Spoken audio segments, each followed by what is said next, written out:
वाल्मिक कराडला 7 दिवसांची पोलीस कोठडी सुनावण्यात आली आहे। या 7 दिवसात वाल्मिक कराडचा सरपंच संतोष देशमुख हत्या प्रकरणात नेमका काय संबंध आहे याचा शोध सरकारने स्थापन केलेली SIT घेणार आहे। त्या दृष्टीने तपास सुरू असल्याचंही बोललं जातंय। पण आतापर्यंतच्या चौकशीतून समोर आलेल्या 5 प्रश्नांच्या उत्तरांवर वाल्मिक कराडचं भवितव्य ठरू शकतं असं बोललं जातंय। ते प्रश्न काय याचा सविस्तर आढावा या व्हिडिओतून घेणार आहोत।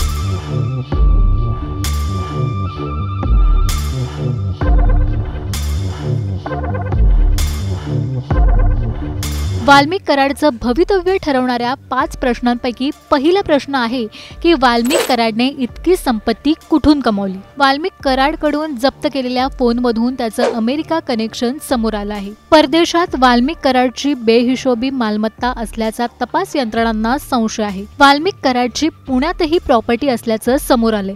बीड जिल्ह्यातही वाल्मिक कराडच्या नावावर वाईन शॉप आणि इतर मालमत्ता असल्याचं समोर आलंय। पण वाल्मिक कराडने ही सगळी संपत्ती नेमकी कुठून कमावली, त्याचा इन्कम सोर्स काय होता याचं उत्तर मिळाल्यावर वाल्मिक कराडचं भवितव्य ठरू शकतं।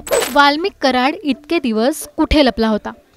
सरपंच संतोष देशमुख यांची हत्या झाल्यानंतर नॉट रिचेबल झालेल्या वाल्मिक कराड तब्बल 21 दिवस फरार होता।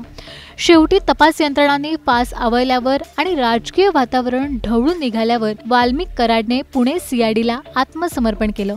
मी वाल्मिक कराड केज पोलीस स्टेशनला खोटी खंडणीची फिर्याद दाखल झालेली आहे। मला अटकपूर्वचा अधिकार असताना मी CID ऑफिस पुणे पाषाण रोड इथे सिलेंडर होत आहे। पण इतके दिवस वाल्मिक कराड कुठे होता?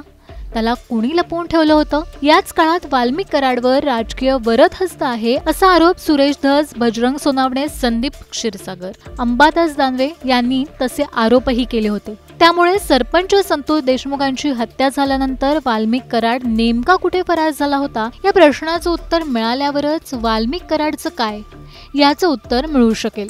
संतोष देशमुखांच्या मारेकऱ्यांशी वाल्मिक कराड फोनवर बोलला। सरपंच संतोष देशमुख हत्या प्रकरणात अटक झालेल्या आरोपींशी वाल्मिक कराडने फोनवर संवाद केल्याची चर्चा आहे। पोलिसांनी वाल्मिक कराडला बीड न्यायालयात हजर केल्यावर सरकारी वकिलांनी तसा युक्तिवाद न्यायालयातही केला होता। यासाठी वाल्मिक कराडने व्हॉइस सॅम्पल आणि त्याचा CDRही पोलिसांनी घेतलाय। आरोपी विष्णू चाटेचा फोन अद्याप तपास यंत्रणांना मिळाला नाहीये। ही सगळी माहिती एकत्र केल्यावर वाल्मिक कराड खरंच मारेकऱ्यांशी बोलला होता का? हत्येचा कट त्यानेच रचला होता का या प्रश्नांचं उत्तर मिळणार आहे आणि हेच उत्तर वाल्मिक कराडचं भवितव्य ठरवणार आहे। खंडणी प्रकरणामुळे संतोष देशमुख हत्येचा कट रचला गेला। अवादा एनर्जी कंपनी खंडणी प्रकरण आणि संतोष देशमुखांची हत्या हे एकमेकांशी संबंधित आहे असा युक्तिवाद वाल्मिक कराडला पोलीस कोठडी वाढवून मिळावी म्हणून सरकारी वकिलांनी न्यायालयात केला होता। खंडणी प्रकरणात वाल्मिक कराडवर गुन्हा दाखल करण्यात आला आहे।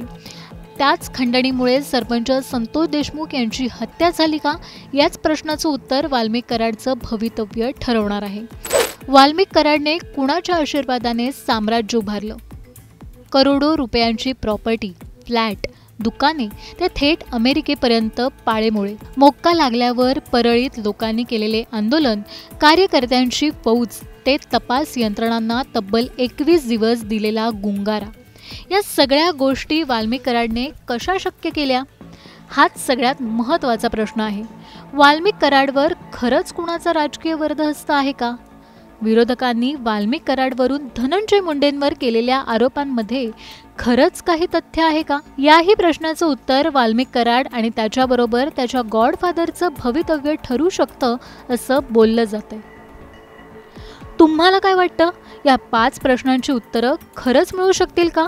आणि मिळालीच तर यामुळे वाल्मिक कराडच्या अडचणीत वाढ होईल का? उत्तर कमेंट करून नक्की कळवा।